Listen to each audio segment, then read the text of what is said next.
neighbors. Everybody needs good neighbors with a little understanding. You can find the perfect blend. Neighbors should be there for one another. That's when good neighbors become good friends. You shouldn't make that your last visit to Adelaide. There's an awful lot we didn't see. I'll have to take you back again sometime. I'd like to meet more of your friends. I've known John and Margaret since my uni days. We could lose touch for 10 years, and if one of us turned up on the other's doorstep, there'd still be a welcome. Unlike that fellow that you went out of your way to avoid.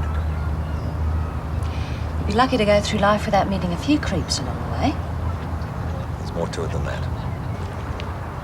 Jim, please don't. Where is the manager's office? I want this whole place searched and everybody in it. Now, will you calm down? Jim, have you seen anybody going past wearing my mink coat? Well, not that I noticed. Well, you could hardly miss it. Madge came out of the coffee shop with the mink coat. Harold!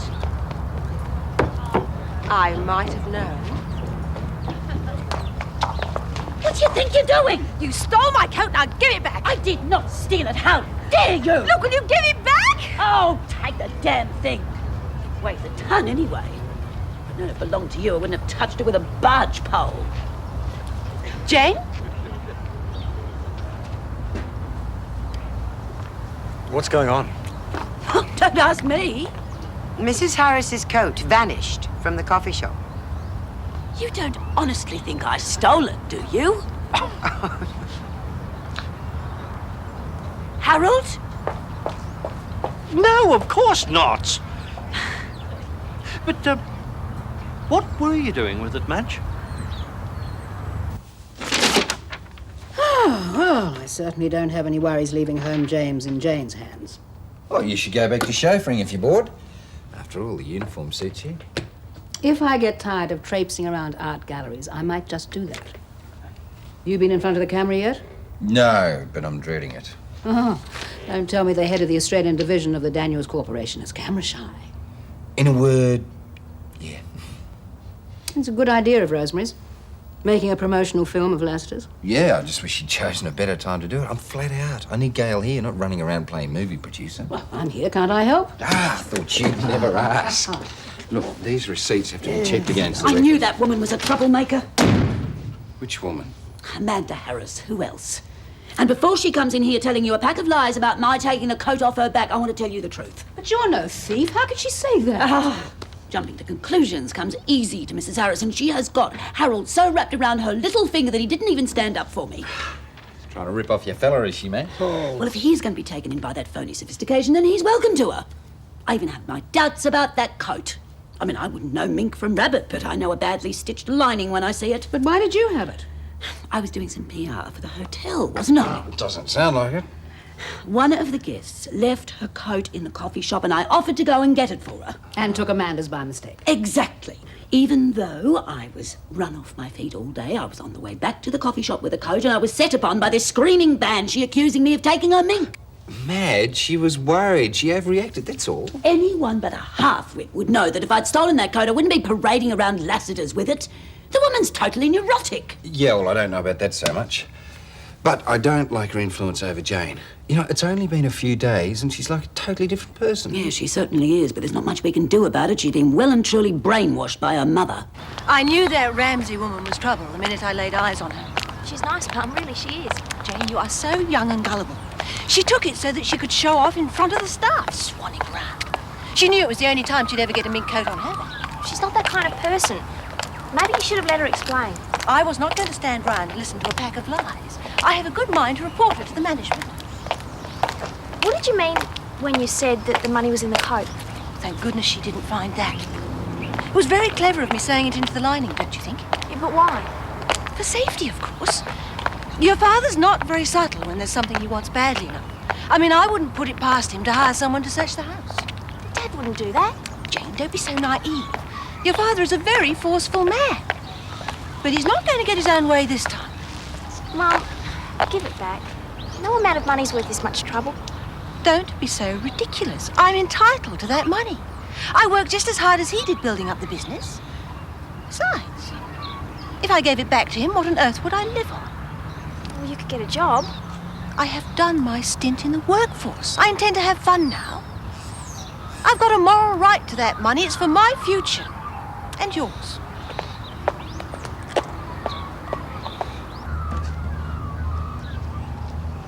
That was a very entertaining meal. I must have lunch here more often. We could do without the floor show, though. You can't leave now. We're just about to start filming. Sorry, I've got surgery. Yeah, I have to get back to work too, but I will look forward to seeing the finished product. Gail, don't you think we should be starting? Your star's getting impatient. Yeah, well, we can't have that, can we? Nope. I'll see you both later. See you later, bye. Well, how do I look? Great. And what about this? Oh, you hardly notice it. How about we run through what you're going to say? Oh, don't need any rehearsals for me. I've had lots of theatrical experience. One little old camera holds no terrors for me. Okay. Yes. Where's our cameraman? Michael. Oh, just thought I'd grab some lunch. Right. You take your position by the entrance? Right. Thanks, Good. Eileen.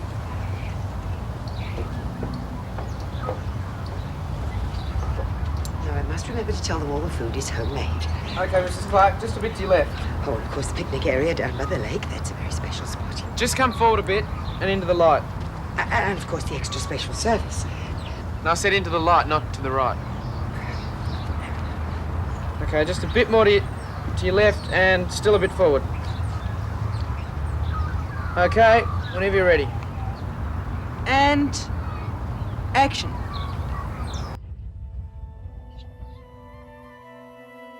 No, you're right where you were, Eileen. Yep, okay, that's great. Whenever, I'm rolling. Well, go on, Eileen. Start talking.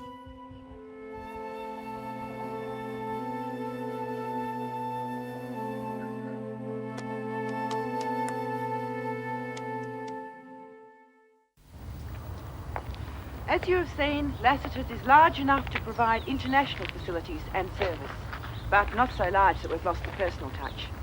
Be it a convention or a family holiday, come to Lassiter's, the international hotel down under.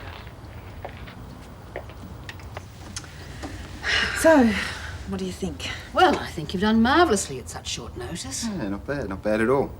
Mind you, you'll have to wait until I've seen an edited version before you get an objective opinion. I couldn't concentrate waiting to see where Eileen was going to pop up next. She's a pain in the neck. Well, if you decide to do any more filming, I think you should tie her up in the cellar. Do you think Rosemary will like it? Yeah, she's going to love the bit with Madge and Amanda. Yeah, well, I can't leave that in. Seriously, Paul, what do you really think? Well, it's a bit rough, but it does give a good idea of what you intend. I bet Rosemary will have a tear in her eye when she watches it. She knows the whole cast. Except me. Well, at least now she's going to be able to see her niece-in-law, isn't she? And realise that she has beauty, as well as brains. Well, you don't need me around here anymore. If any other suitable parts come up, speak to my agent. Thanks for all your help, Helen. My pleasure. You're great. And you did a great job. Very proud of you. So you should be. Hey.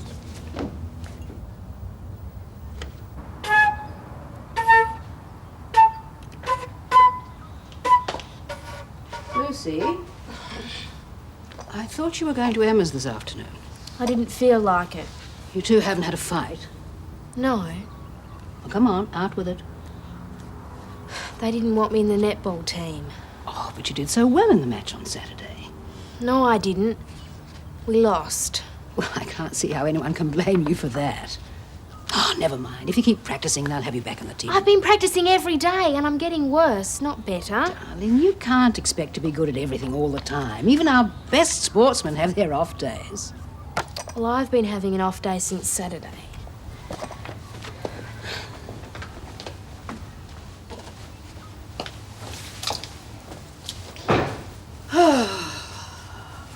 Oh, I thought television stars had service to do that sort of thing. not unpaid stars, unless you'd like to put the apron on. I'm the barbecue king, remember? Besides, I cannot be trusted to cook things I'm not going to help eat. This is your way of telling me that you won't be home for dinner.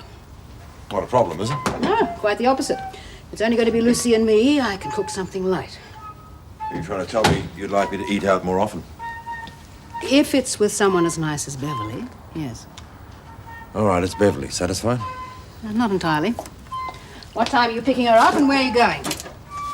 I'm not sure, and she's picking me up. Liberated woman. No, more a matter of convenience. She wants to call in and see Jamie and Daphne tonight. I'm not playing this stupid flute anymore. I'm no good. Oh, rubbish. You're making good progress. Your teacher's pleased with you. Not this week, she isn't. I can't even get the scales right. Darling, you're tired. Why don't you give it a rest for tonight? Forever, you mean?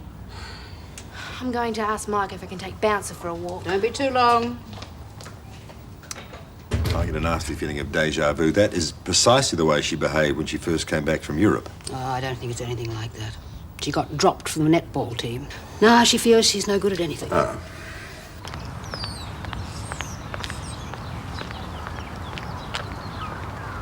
Hi. Hello. Don't get much of a chance to talk to you these days. We don't have much to talk about. Jane, I still care about what happens to you, you know? You've changed since your mother's come home. So everyone keeps telling me. Jane, if you were happy, it wouldn't matter. But I really don't think you are. I'd be a lot happier if you just leave me alone. Mike! Mike, I lost Bouncer. His leg just slipped out of my hand. Lucy? It was an accident. He was pulling and pulling. Look, if you can't control him, you shouldn't take him out, should you, huh? I usually can. You do more good looking for him than yelling at people. Come on, Luce, we'll go look in the park. There he is. Come here, Bouncer. Oh, I was so worried about you. You're a naughty boy, Bouncer. Don't ever do that again. Maybe you should take him home. Sorry I went off at you like that, Lucy. It's all right. Well, I'll see you later then. Maybe. I thought I had a really tight hold on the leash, and he just yanked it out of my hand. I don't know what's wrong with me lately. I can't get the scales right on the float. Keep dropping the ball in netball practice, and then I'll let go of bounce. Don't worry about it, Luce. It's just a stage you go through. Are you going through a stage too? What do you mean? Your clothes. Don't you start on me too.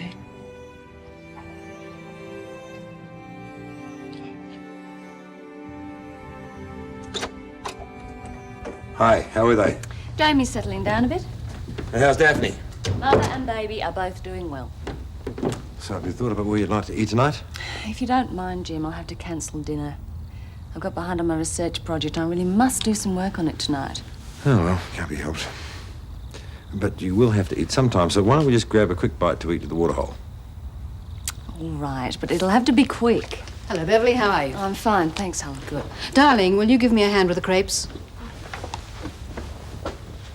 Well, have a good time, you two, tonight. Well, I won't be late because Beverly's got to catch up on some work. Bye.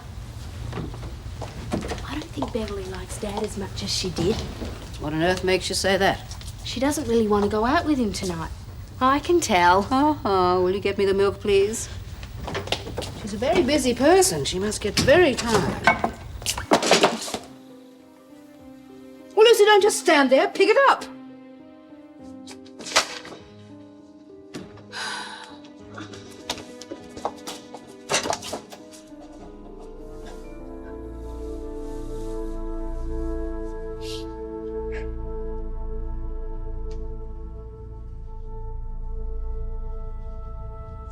Oh, darling, I'm so sorry I snapped.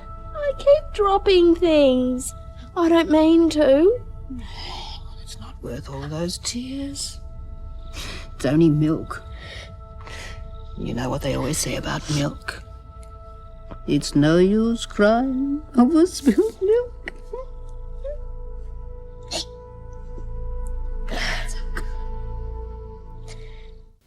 Dinner at 6:30 is very uncivilised, and having to wash up afterwards? Why on earth doesn't Mum get a dishwasher? Because she can't afford one. When we get a place of our own, I'll certainly buy one. With Dad's money. Don't start that again. Mum, what if he goes to the police? He's unlikely to do that. But the money isn't legally yours. It is. Anyway, he won't involve the law. He's never declared the money to the tax department. Well, then the money belongs to the Hong Kong government. If you want to split hairs, yes, I suppose a small proportion does. But you and I need it a lot more than they do. I don't want to have anything to do with illegal money. Stop preaching at me, Jane. Don't lose sight of the fact that whatever I have done for both of us. Now, if you are not going to give me any moral support, I might as well go and pack my bags. No, Mum, don't do that. Look, I'm sorry. I won't mention it again.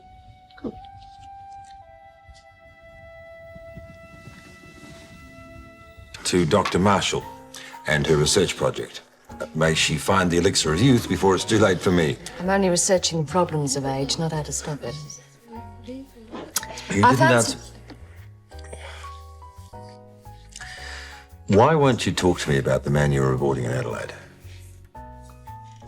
I knew you'd bring that up. It's one of the reasons I didn't want to see you tonight. Don't tell me Dr. Marshall has a skeleton or two hidden away. We may be good friends, Jim, but that doesn't give you the right to pry into my past. Well, I thought we were more than good friends. I care a great deal about you. And I care about you.